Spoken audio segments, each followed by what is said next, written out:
Friends, welcome back to my channel. कैसे हो आप सब? आई होप आप सब अच्छे होंगे और मन लगाकर अपनी तैयारी कर पा रहे होंगे। तो आज मैं जो आरपीएससी सेकंड ग्रेड का फर्स्ट पेपर जीके है, तो उसमें किस टॉपिक से कितने क्वेश्चन पूछे जाते हैं तो मैं वो आज आपको बताऊंगी। जो हमारा सेकंड ग्रेड का फर्स्ट पेपर जीके है उसमें टोटल 100 क्वेश्चन पूछे जाते हैं और इसमें 1/3 नेगेटिव मार्किंग होती है और एक क्वेश्चन 2 नंबर का होता है। टोटल 200 नंबर के क्वेश्चन होते हैं। तो चलिए शुरू करते हैं। सबसे पहले आएगा हमारा भाग फर्स्ट। भाग फर्स्ट में है राजस्थान का भौगोलिक, ऐतिहासिक, सांस्कृतिक और सामान्य ज्ञान। इसमें 11 टॉपिक है और 11 टॉपिक में से 10 क्वेश्चन पूछे जाते हैं। जो थर्ड ग्रेड में सिलेबस था सेम वही है, बस इसमें केवल 2 टॉपिक एक्स्ट्रा है। एक तो पशु संपदा और इसके अलावा डेयरी विकास। तो इसमें से 10 क्वेश्चन पूछे जाते हैं। तो इन दोनों में से या तो एक क्वेश्चन पूछा जाएगा या जनजातीय वाला टॉपिक है तो उसको आर्ट एंड कल्चर में भी शामिल कर सकते हैं। तो इसमें से लगभग सभी टॉपिक में से एक एक क्वेश्चन पूछा जाएगा। इसके बाद आती है हमारी राजस्थान हिस्ट्री।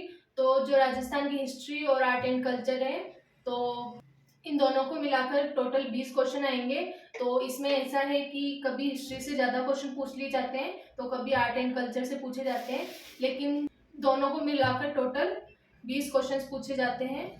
तो जो हिस्ट्री के अंदर राजस्थान की प्राचीन संस्कृति सभ्यताएं हैं, तो इसमें पहले केवल 4 सभ्यताएं हमारे सिलेबस में थी, लेकिन अब सभी सभ्यताएं पढ़नी पड़ेगी और इसमें से 2 से 3 क्वेश्चन पूछे जाते हैं एग्जाम में। और इसके बाद में आते हैं राजस्थान के राजपूत वंश। तो इसमें से भी 2 क्वेश्चन पूछे जाते हैं। ये मैं आपको जो इससे पहले पेपर हुआ था सितंबर में, तो उसका क्वेश्चन पेपर देखा और उसका एनालिसिस किया। उसके बाद में मैं आपको बता रही हूँ कि कौन से टॉपिक से कितने क्वेश्चन पूछे जाते हैं। ऐसा कोई फिक्स नहीं है कि जितने क्वेश्चन मैं बता रही हूँ उतने पूछे जाएंगे हर टॉपिक से, लेकिन जो पहले पहले पेपर हुआ था उसको देखकर मैं बता रही हूँ। तो इसके बाद में राजपूत वंश के बाद में आते हैं दिल्ली सल्तनत के साथ संबंध। तो इसमें से एक क्वेश्चन पूछा जाता है। और इसके बाद में आता है मुगल। तो इसमें से 2 क्वेश्चन पूछे जाते हैं। और इसके अलावा जो ये टॉपिक दे रखे हैं 1857 का स्वतंत्रता संग्राम, राजनीतिक जागरूकता, प्रजामंडल आंदोलन, किसान एवं जनजातीय आंदोलन और राजस्थान का एकीकरण। तो इन सभी टॉपिक से एक एक क्वेश्चन पूछा जाता है। और इसके बाद में आता है हमारे आर्ट एंड कल्चर। तो आर्ट एंड कल्चर में कुल 18 टॉपिक है और क्वेश्चन लगभग 8 से 10 पूछे जाते हैं। तो इसमें ऐसा है कि जैसे लोक देवता है और लोक देवियाँ हैं, तो लोक देवता और लोक देवियों में से केवल एक क्वेश्चन पूछा जाएगा। अगर हम लोक देवता और संतों को अच्छे से पढ़ लेते हैं तो आधे से ज़्यादा मंदिर तो हमारे उसी में तैयार हो जाते हैं। तो ऐसा भी हो सकता है कि किसी लोक देवता के बारे में क्वेश्चन न पूछकर मंदिर के बारे में क्वेश्चन पूछ ले, तो ये दोनों ऐसे कंबाइंड में एक टॉपिक हो जाएगा। दोनों में से मिलाकर एक क्वेश्चन पूछ भी सकते हैं। और इसके अलावा अगर हम सभी राजाओं को अच्छे से पढ़ लेते हैं तो वहीं पर हमारे दुर्ग वाला टॉपिक भी तैयार हो जाता है। दुर्ग के अंदर ही हमारा महल वाला टॉपिक भी तैयार हो जाएगा। और इसके बाद में रीति रिवाज, वेशभूषा, आभूषण एवं हस्तकला, इसमें से एक क्वेश्चन आएगा। और लोक संगीत, लोक नृत्य एवं प्रदर्शन कला, जो ये टॉपिक है, तो इन तीनों में से पॉसिबिलिटी तो लोक नृत्य का ही है। ज़्यादातर क्वेश्चन तो नृत्य पर ही पूछा जाता है, तो आप ज़्यादा लोक नृत्य पर फोकस करना। और इसके बाद में मेले, त्योहार, चित्रकला, भाषा, साहित्य और राजस्थान के प्रमुख व्यक्तित्व को टॉपिक है। तो इसके बाद में आता है हमारे राजस्थान की राजनीतिक एवं प्रशासनिक व्यवस्था, राजस्थान पॉलिटी।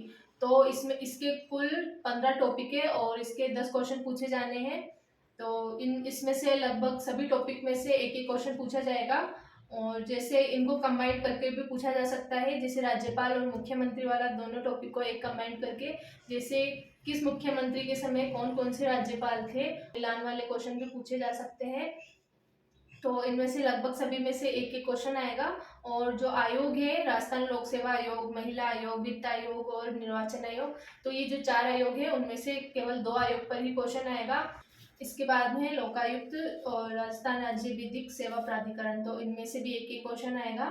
इसके बाद में आता है हमारा करंट अफेयर्स। तो करंट अफेयर्स से टोटल 10 क्वेश्चन आएंगे और इसका फिक्स नहीं है कि कौन से टॉपिक से कितना आएगा। वैसे आजकल खेल कूद के ज़्यादा क्वेश्चन पूछे जा रहे हैं। और फिर भाग थर्ड में आता है विश्व का भूगोल।